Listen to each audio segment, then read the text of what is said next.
We are live, everyone. We are live and happy Monday. So sorry. I know you guys were getting ready to start trying to text me and stuff like that, like where you at. Sometimes you just need a couple of seconds to get the technical stuff right. Okay. We wanted to make sure that we didn't have anybody all in the chat like, oh my God, we can't hear you. It's echoing.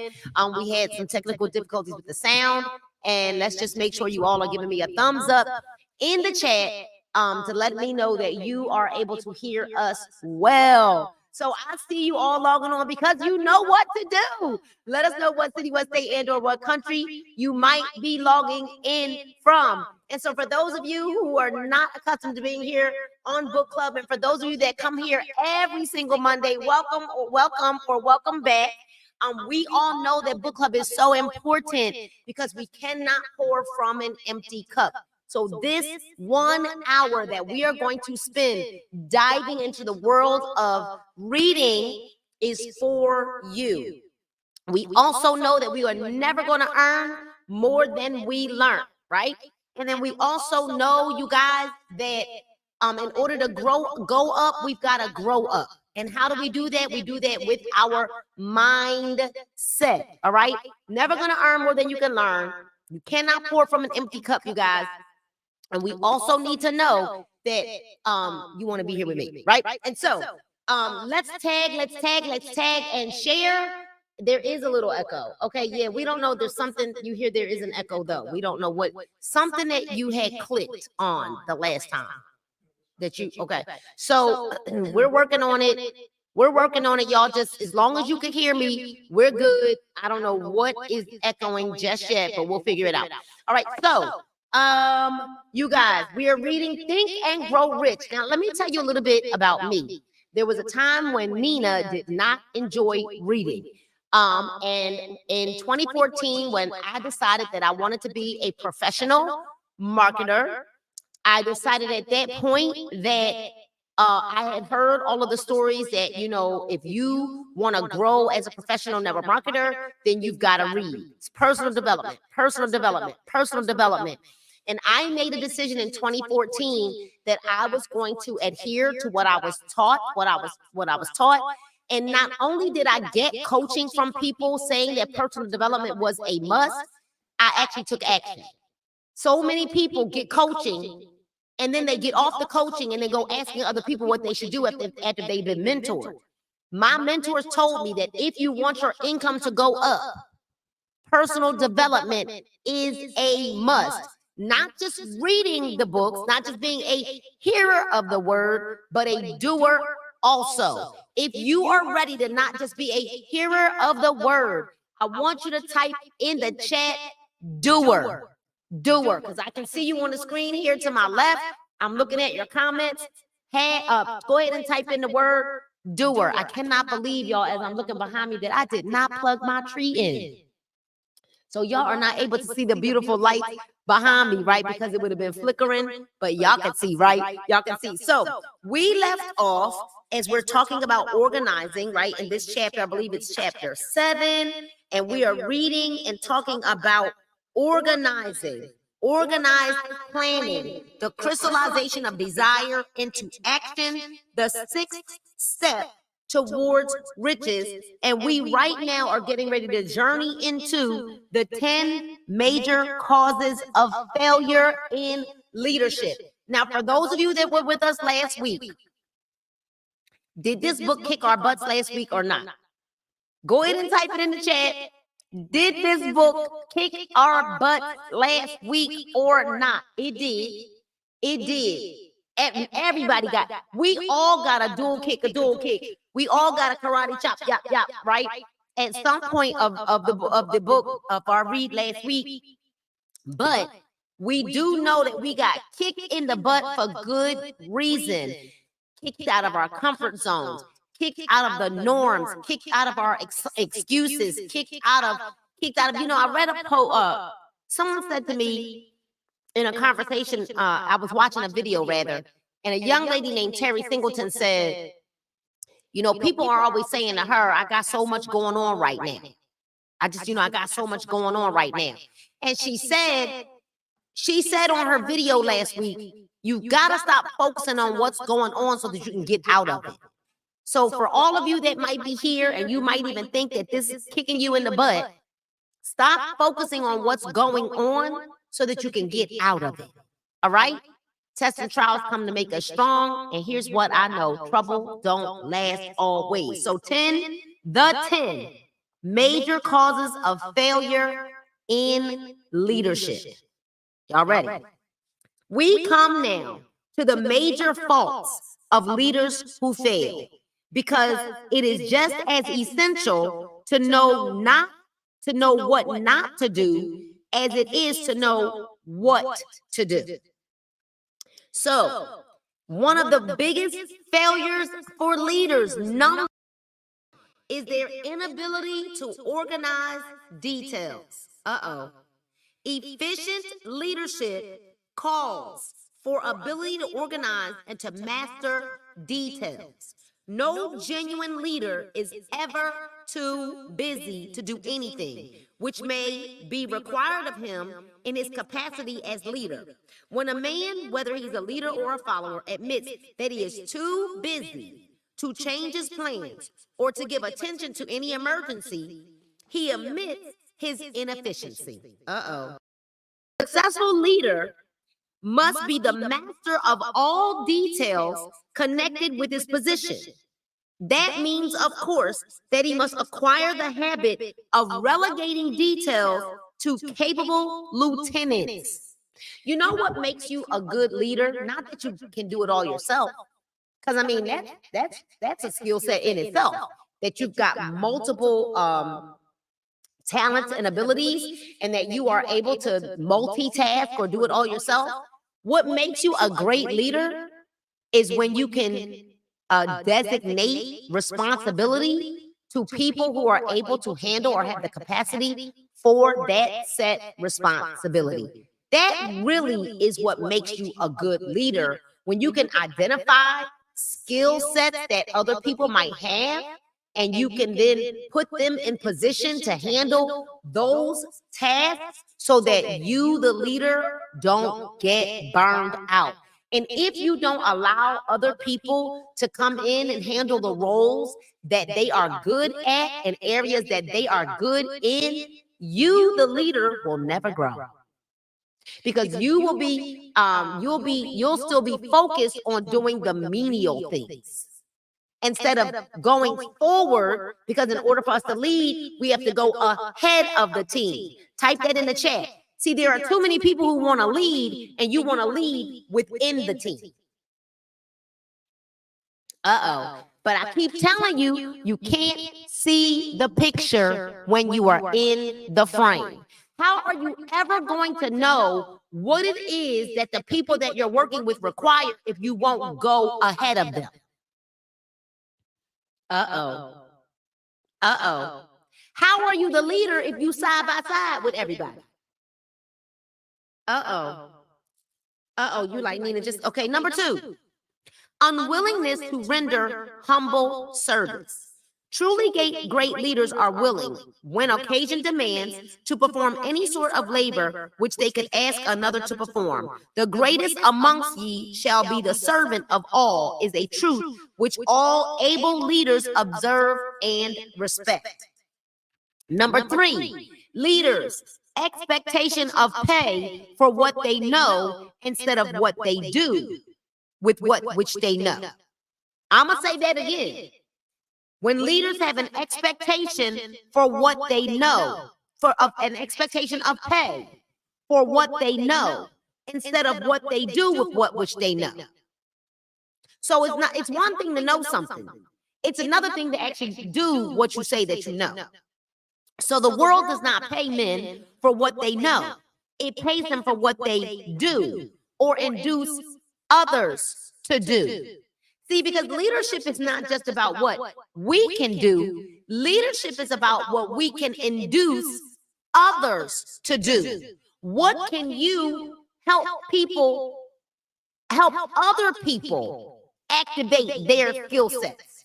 That's what makes you a good leader. It's not just about what you do. So what? You know how to sell. So what? What have you taught other people to do? And sometimes Ego is in the way. Because there are some people that are believing their own story or their own report about who they are.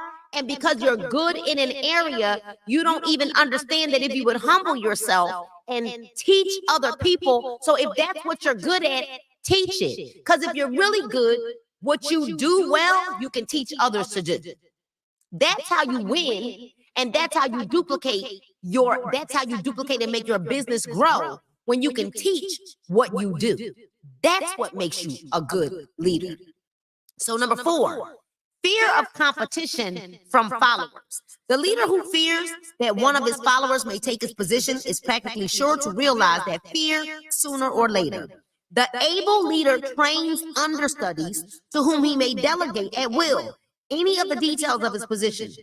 Only in this way may a leader multiply himself and prepare himself to be at many places and give attention to many things at one time.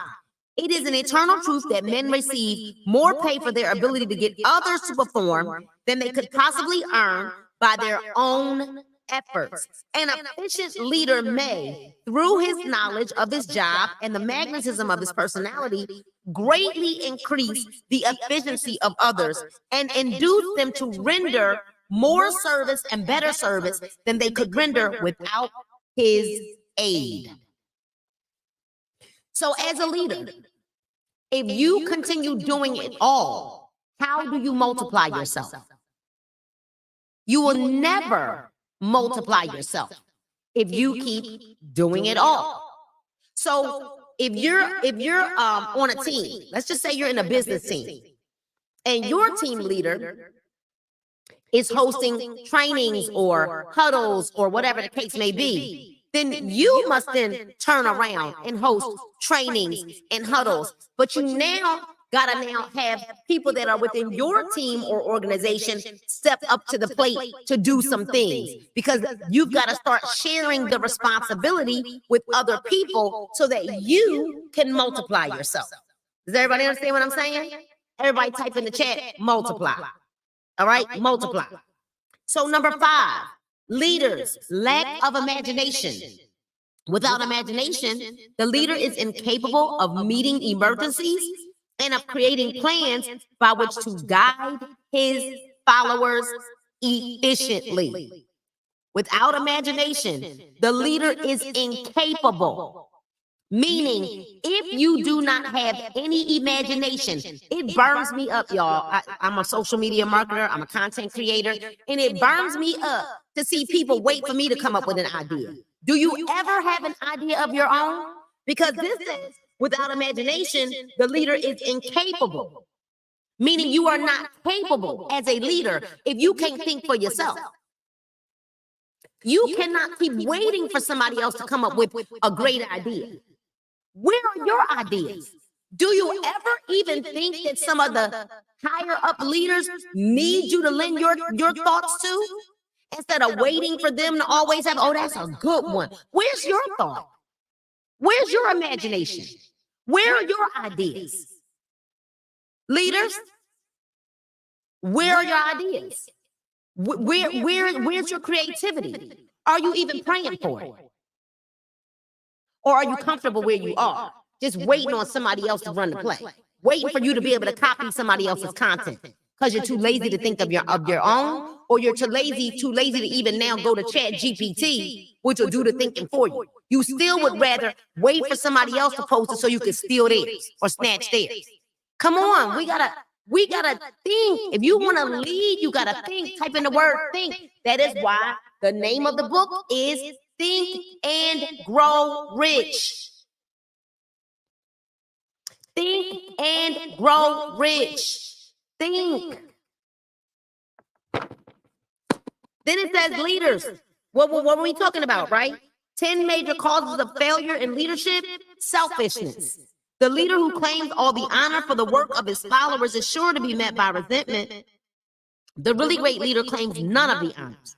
He is contented to see the honors when there are any. Go to his followers because he knows that most men will work harder for commendation and recognition than they will for money alone. I said it over and over and over again. People don't move for money. If they did, you'd have a lot more people moving for money. They think they are sharp.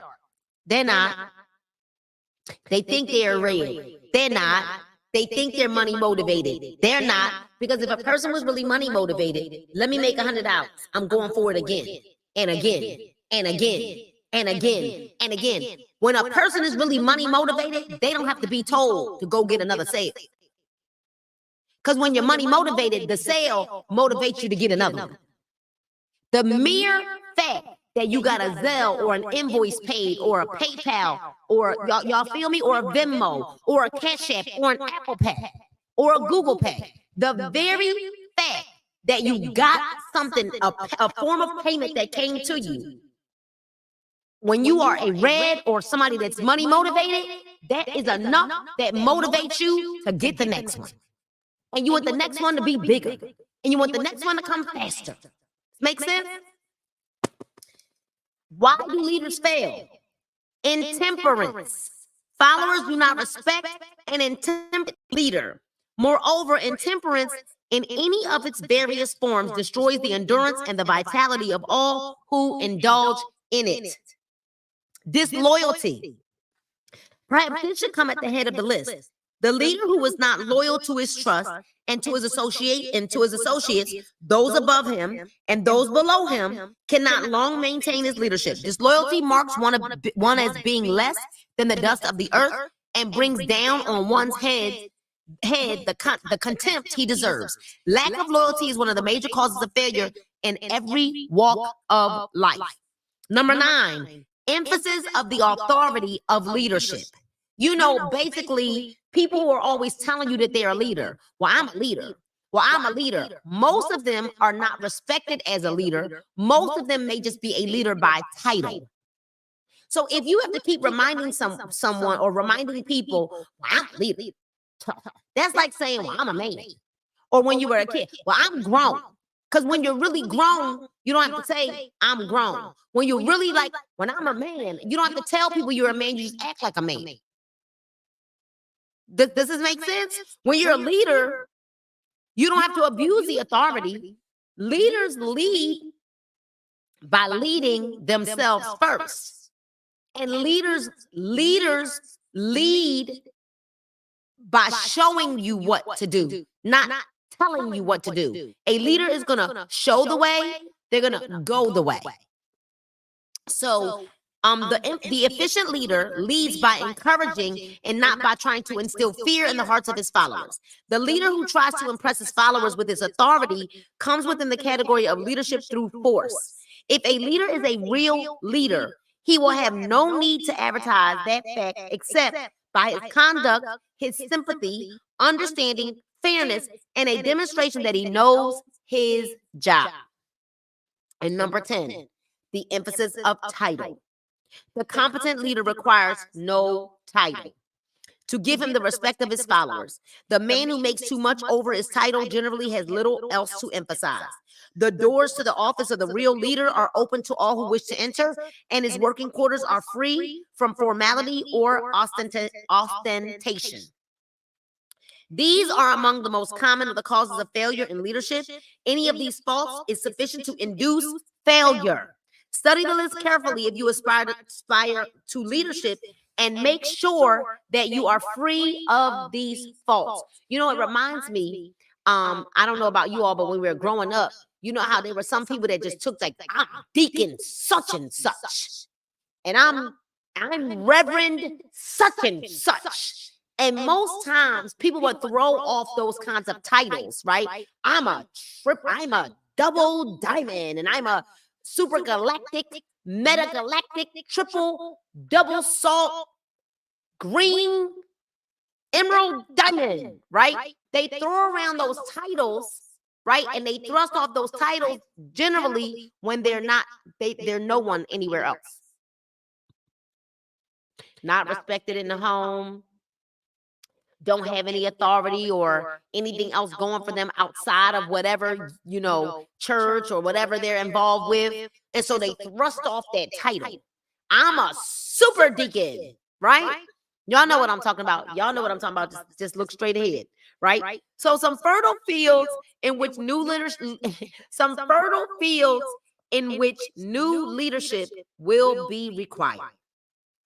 Before leaving this chapter, your attention is called to a few of the fertile fields in which there has been a decline of leadership, and in which this new type of leader may find an abundance of opportunity. First, in the field of politics, there is a most insistent demand for new leaders, a demand which indicates nothing less than an emergency. And we see that happening today, right? But we're not even going to get into a debate. We see it happening today. The majority of politicians have seemingly become high-grade, legalized racketeers. They have increased taxes and debauched the machinery of the industry and business until people can no longer stand the burden. The second, the banking business, is undergoing a reform. The leaders in this field have almost entirely lost the confidence of the public. Already, the bankers have sensed the need to reform, and they have begun it, which we see. The money in the U.S. now has no value. None. You got a dollar bill being printed on the same paper $100 bill is being printed on. I'm not stuck. We got a dollar bill, a $5 bill, a $10 bill, a $20 bill, a $100 bill, and they're all being printed on the same paper. But one is worth more than the other because the number is different than what's printed on the paper. Come on, y'all. Come on. Are we seeing this? The decline and what's going on in the world? Third, industry calls for new leaders. The third industry that calls for new leaders is the old type of leaders thought and moved in terms of dividends instead of thinking and moving in terms of human equations. The future leader in industry to endure must regard himself as a quasi-public official whose duty it is to manage his trust in such a way that it will work hardship on no individual or group of individuals. Exploitation of working men is a thing of the past. Let the man who aspires into leadership in the field of business, industry, and labor remember this. Fourth, the religious leader of the future will be forced to give more attention to the temporal needs of his followers in the solution of their economic and personal problems of the present, and less attention to the dead past and yet the unborn future. And then we've got fifth, in the professions of law, medicine, and education, a new brand of leadership, and to some extent, new leaders will become a necessity. This is especially true in the field of education. The leader in that field must, in the future, find ways and means of teaching people how to apply the knowledge they receive in school. He must deal more with practice and less with theory. More with practice and less with theory. Number six, the sixth field in which new leadership is required. New leaders will be required in the field of journalism. Newspapers of the future, to be conducted successfully, must be divorced from special privilege and relieved from the subsidy of advertising. They must cease to be organs of propaganda for the interests which patronize their advertising columns. The type of newspaper which publishes scandal and lewd pictures will eventually go the way of all forces which debauch the human mind. Well, we already see that this is fizzled out. And the reason why a lot of this journalism has fizzled out is why? Why? Social media. And digitally at any moment, something can happen and we literally can just what? Shoot right to the internet and see it happening in real time. These are but a few of the fields of which opportunities for new leaders and new brand and This means that the media through which the changes in human habits are promoted must be adapted to the changes. The media here described are the ones which, more than any others, determine the trend of civilization. So, when and how to apply for a position. The information described here is the net result of many years of experience during which thousands of men and women are helped to market their services effectively. It can therefore be relied upon as sound and practical. The media through which services may be marketed, right? Experience has proved that the following media offer the most direct and effective methods of bringing the buyer and seller of personal services together. Here's where, if you are in sales, I want you to pay attention. Go on and put it in the chat and let everybody know, pay attention. All right, pay attention. Because who bring the buyer and the seller of personal services together. Employment bureaus. Care must be taken to select only reputable bureaus, the management of which can show adequate records of achievement of satisfactory results. There are comparatively few such bureaus. Advertising in newspapers, trade journals, magazines, and radio, right? Then we've got personal letters of application directed to particular firms and individuals most apt to need such services as are being offered. Then we've got application through personal acquaintances, and then application in person. In some instances, it may be more effective if the applicant offers personally his services to prospective employers, in which event a position should be presented for the reason that prospective employers often wish to discuss with associates one's record. Then we've got the information to be supplied in a written brief. This brief should be prepared as carefully as a lawyer would prepare the brief of a case to be tried in court.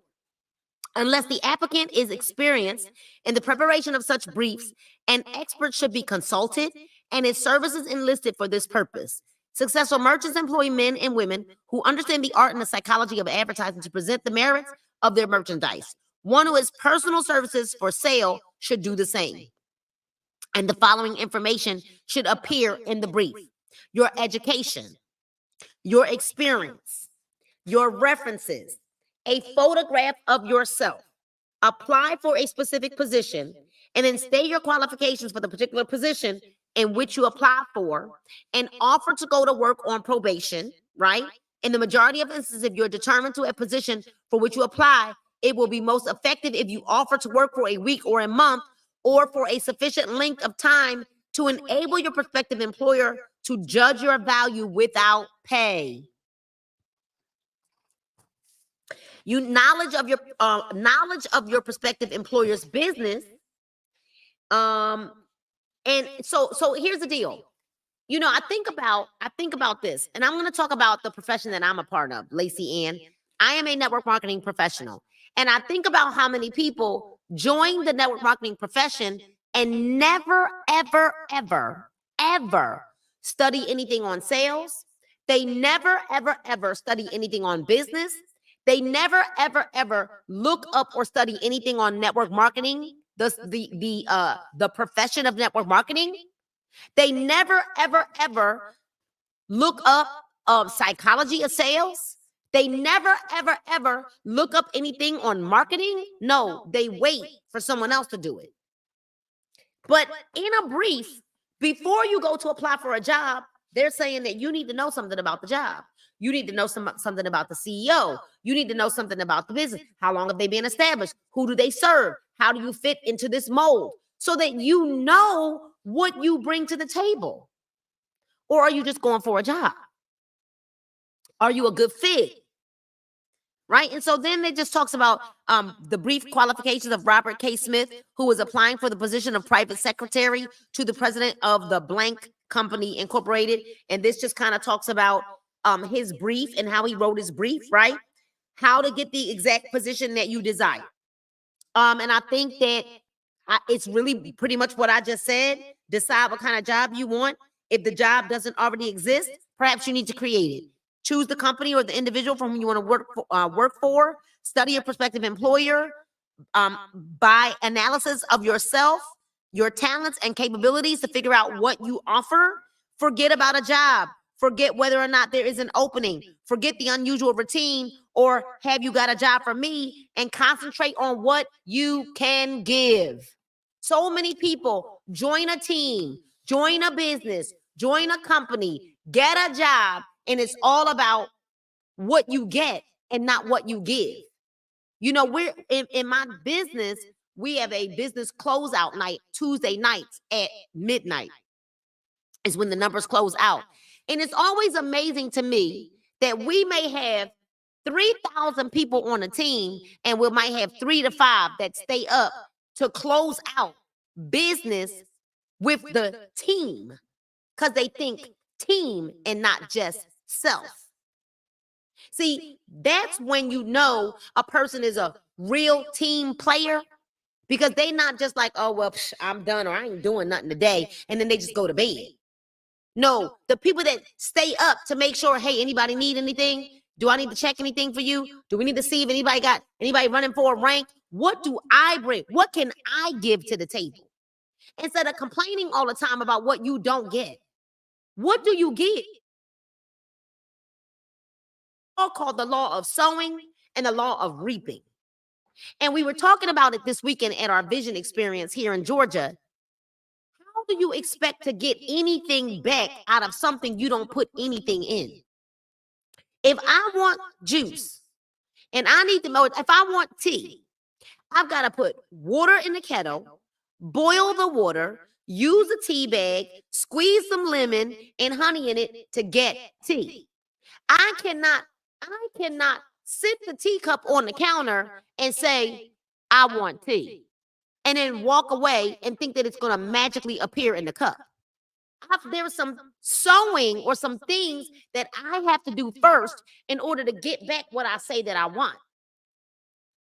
How in the world do we expect, oh, you just waiting for you to be ready to move, but you can't be present for the rest of the team? That was for free. I don't know where that one came from, but anywho, right? So you forget about the job. Concentrate on what do you bring to the table. I've often said that about women too. You know, women are always, and I hear women, ladies, I hear you all the time. And he got to be this, and he got to be that, and he got to be this, and he got to do this, and he got to be that. Can you pray? Can you nurture? Can you cook? Can you clean? Can you think your way through struggle? Do you know when to be quiet? What do we bring to the table? What do you give? And I promise you, when you start focusing on what you give, hunty baby, when you start focusing on what you give, not just you ladies, I'm talking about us in totality. When you start focusing on what you bring to the table, what do you give to your, can you be his peace? Yes. Or are you always cantankerous? You know what the Bible says about a cantankerous woman?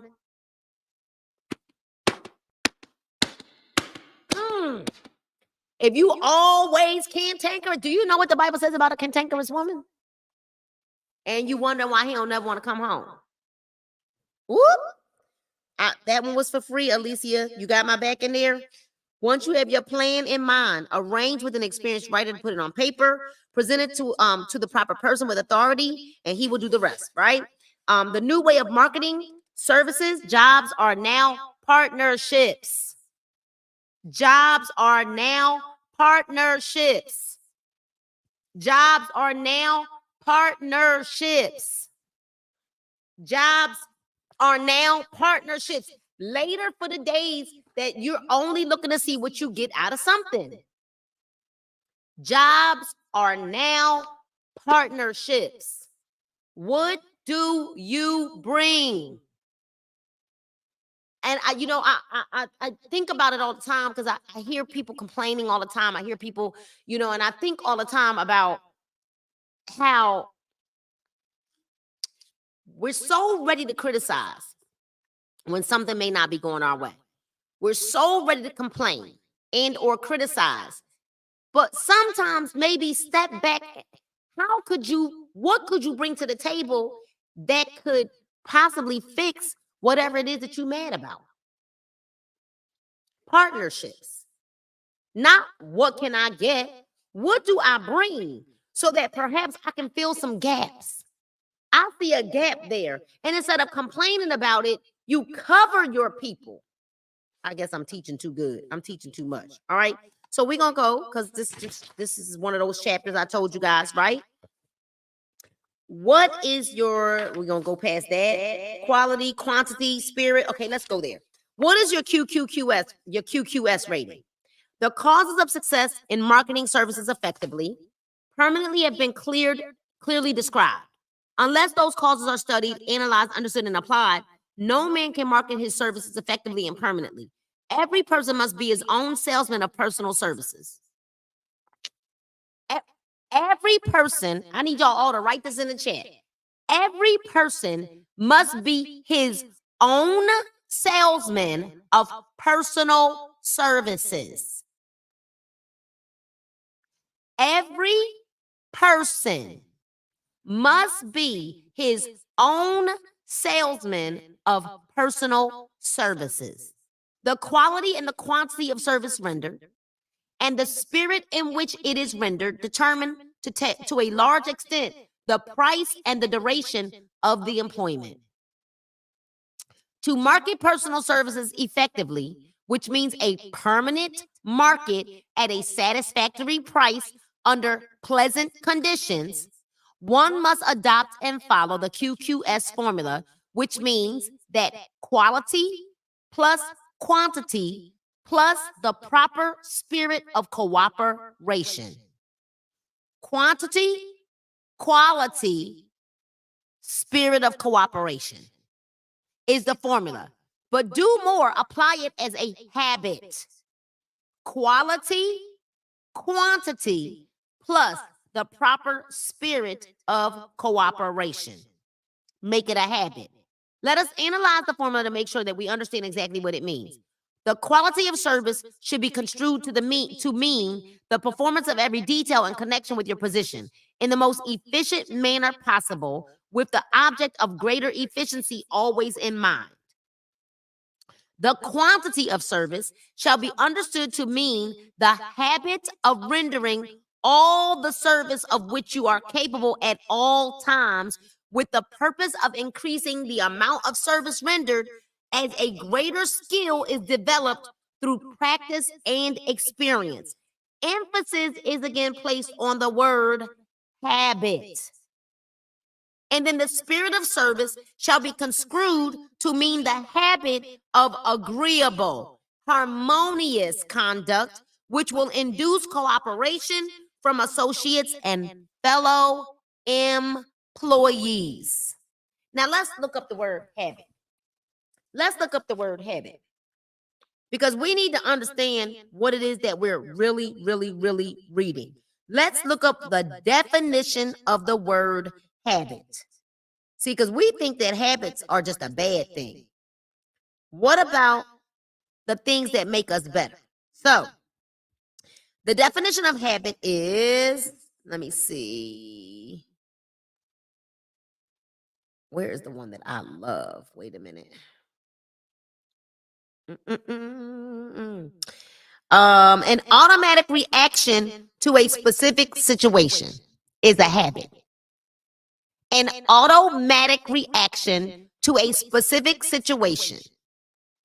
Habit, a settled or regular tendency or practice, especially one that is hard to give up, or an automatic reaction to a specific situation. A habit is an addictive practice. An addictive practice. So, we need to make quality, quantity, and a spirit of cooperation in sales an addictive habit. Adequacy of quality and quantity of service is not sufficient to maintain a permanent market for your services. The conduct or the spirit in which you deliver service is a strong determining factor in connection with both the price that you receive and the duration of employment. Do you know that you get paid based on what you give and how you give it? So, it's amazing how two people can sell the same thing, but based on one person's presentation, based on the way one person may speak about or the knowledge that they have about the service or the product, right, will determine how much that person gets paid. Can I get a witness? Can I get a witness? Two people can sell the same thing, and one person might get $5 for it, while another person might get $50 for it. Same product, different price. How do you present it? Do you present it like the expert? Are you putting it on a paper plate? Or are you putting it on a glass plate? Every person must be his own salesman and of personal services, right? Andrew Carnegie stressed this point more than others in connection with his description of the factors which led to success in the marketing of personal services. He emphasized again and again the necessity for harmonious conduct. Harmonious conduct is not just harmonious conduct between you and another individual. Harmonious conduct could be the way you look. How are you dressed? Is your hair kept? How do you smell? Do you understand what I'm saying? Are you ashy? Are your lips chapped? How are you presenting yourself? Are you over talking the customer? Harmonious conduct has everything to do with, did you bring me the product in a bag from the supermarket? Or did you bring me a product in a little gift bag? Did you give me a thank you card? Harmonious conduct has everything to do with your entire presentation. Harmonious conduct. And if you're wondering why you may or may not have repeat customers, could it be because you don't have harmonious conduct in the way that you present your goods or your services to your clientele? Lord have mercy. He stressed the fact that he would not retain any man, no matter how great a quantity or how efficient the quality of his work, unless he worked in a spirit of harmony. Mr. Carnegie insisted upon men being agreeable. To prove that he placed a high value upon this quality, he permitted many men who conformed to his standards to become very wealthy. Those who did not conform had to make room for others. Well, Lord have mercy. The importance of a pleasing personality has been stressed because it is a factor which enables one to render service in the proper spirit. If one has a personality which pleases and renders service in a spirit of harmony, these assets often make up for deficiencies in both the quality and the quantity of service one renders. Nothing, however, can be successfully substituted for a pleasing conduct. The capital value of your services. The person whose income is derived entirely from the sale of personal services is no less a merchant than the man who sells commodities. And it might well be added, such a person is subject to exactly the same rules of conduct as the merchant who sells merchandise. This has been emphasized because the majority of people who live by the sale of personal services make the mistake of considering themselves free from the rules of conduct and the responsibilities attached to those who are engaged in marketing commodities. The new way of marketing services has practically forced both the employer and the employee into partnership alliances, through which both take into consideration the rights of the third party, the public who they serve. What was that line that I just read? The public who we do what? Who we serve. Let me say it one more time. The public who we serve. We need our customers, y'all. Our customers and clients don't need us because they could go find whatever it is that we offer from anybody else in the world. Why would you not be treating your clients as if you need them? I'm not stuck. I want to kind of let that one marinate. to the public we serve. The day of the go-getter has passed. He has been supplanted by the go-giver. The day of the go-getter. Nobody cares about the go-getter. We care about the go-giver. High-pressure methods in business finally blew the lid off. There will never be the need to pull the lid back on because in the future, business will be conducted by methods that will require no pressure. The actual capital value of your brains may be determined by the amount of income you can produce by marketing your services. But a fair estimate of the capital value of your services may be made by multiplying your annual income by 16 2/3, as it is reasonable to estimate that your annual income represents 6% of the your capital value. Money rents for 6% per annum. Money is worth no more than brains. Money is worth no more than brains.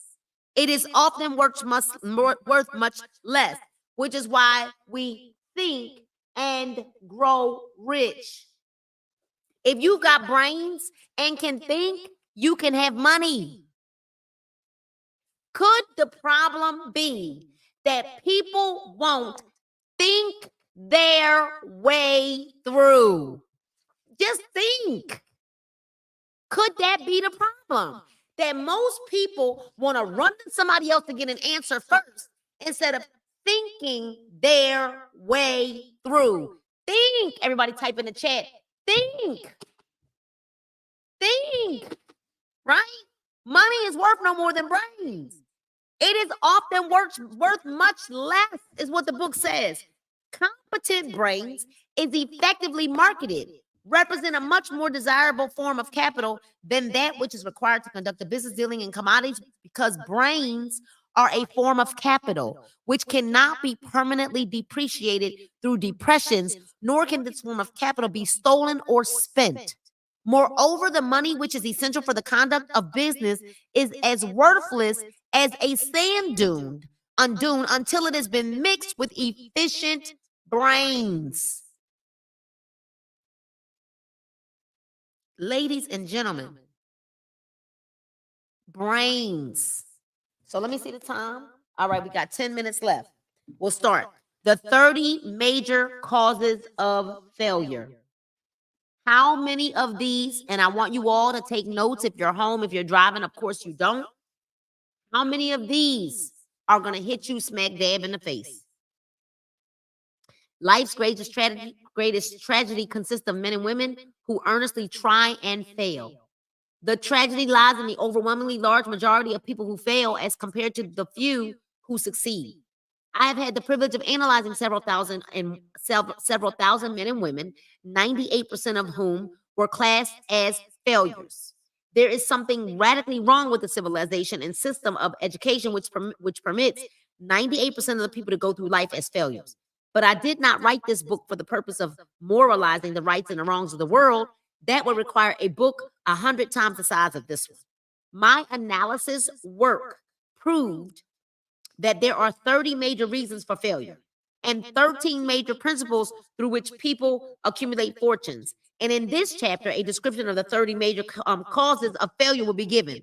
As you go over this list, check yourself by it point by point, for the purpose of discovering how many of these causes of failure stand between you and your success. Now, I'm going to encourage you right now. I need every single one of us. Don't listen to these for how these fit someone else. I need you to listen to these to find yourself in these 30 things that are the causes of failures that stand between you and your success. All right? You're going to look at yourself.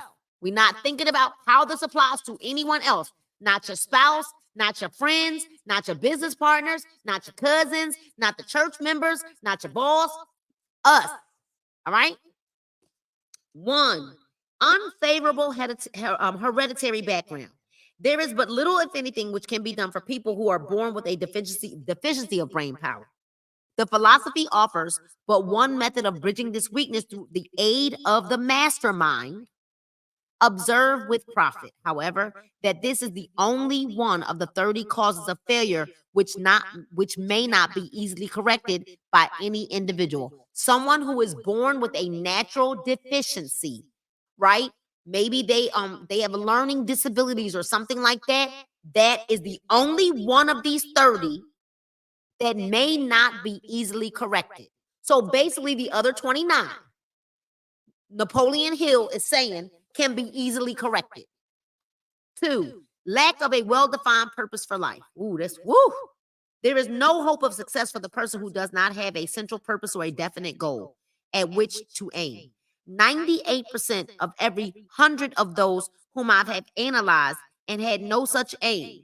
Perhaps this was the major causes of their failure. So, number 2 is having a lack of a well-defined purpose in life, no definite goal.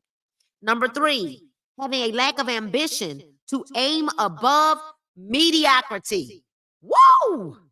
We offer no hope for the person who is so indifferent as not to want to get ahead in life and who is not willing to pay the price.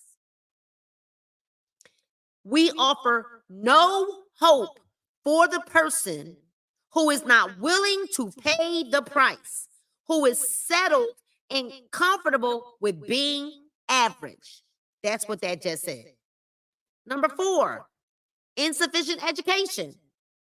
This is a handicap which may be overcome with comparative ease. Experience has proven that the best educated people are often those who are known as self-made or self-educated. It makes more than a college degree to make one a person of education. Any person who is educated is one who has learned to get whatever he wants out of life without violating the rights of others. Education consists not so much of knowledge, but of knowledge effectively and persistently applied. So, knowledge is not power. Applied knowledge is power. That's what that's saying. And what this is saying is just because you didn't have an education doesn't mean that you can't educate yourself. I educated myself. I didn't have a degree. So I had to read books to educate myself. Number 4, lack of discipline. Wait a minute. Let me fix that. This says lack of self-discipline. Number 5, discipline comes through self-control. This means that one must control all negative qualities before you can control conditions. You must first control yourself. Self-mastery is the hardest job that you will ever tackle. If you do not conquer self, you will be conquered by self. I want to take that one slow. If you do not conquer self, you will be conquered by self. You may not see it at one and the same time, both your best friend and your greatest enemy, by stepping in front of the mirror. Again, if you do not conquer self, you will be conquered by self. Number 6, I see it got real quiet right there. No chat action right there. Number 6, ill health. No person may enjoy outstanding success without good health. Many of the causes of ill health are subject to mastery and control. These, in the main, are overeating of foods not conducive to your health, the wrong habits of thought, giving expression to negatives, the wrong use and overindulgence in sex, and a lack of proper physical exercise, an inadequate supply of fresh air due to improper breathing. Ill health is a major cause of failure in success. I didn't say it, the book did. Number 7, unfavorable environmental influences during childhood. As the twig is bent, so shall the tree grow. Most people who have criminal tendencies acquire them as the result of a bad environment and improper associates during childhood. Number 8, everybody say because it's coming. Number 8, Procrastination. This is one of the most common causes of failure. Old man procrastination stands within the shadow of every human being, waiting his opportunity to spoil one's chances of success. Most of us go through life as failures because we are waiting for the time to be right to start to do something worthwhile. Do not wait. The time will never be just right. Start where you stand and work with whatever tools you may have at your command. And better tools will be found as you go along. Number 9, lack of persistence. Most of us are good starters, but poor finishers of everything we begin. I'm going to say it again. Lack of persistence. Most of us are good starters, but poor finishers of everything we begin. Moreover, people are prone to give up at the first sign of defeat. There is no substitute for persistence. The person who makes persistence his watchword discovers that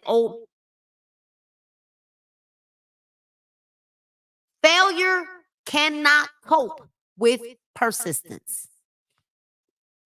And number 10, a negative personality. There is no hope of success for the person who repels people through a negative personality. Success comes through the application of power, and power is attained through the cooperative efforts of other people. A negative personality will not induce cooperation. I'm going to go ahead and stop at number 10, and we'll pick up at number 11 and go through 30. But just know that it's so funny because one of my business partners and I were talking about this a few days ago. Number 11, let me read number 11. The lack of control sexual urge. Sex energy is the most powerful of all stimuli, which moves people into action because it is the most powerful of all emotions, but it must be controlled through transmutation and converted into other channels. It sounds like we really got to get us in control, y'all, if we want success. So we're going to pick up next week with these. These are super powerful. And once we finish these, we're going to take inventory. There are 28 questions we're going to ask ourselves. And then we are going to, and then we'll almost be done. This was one of the longer chapters.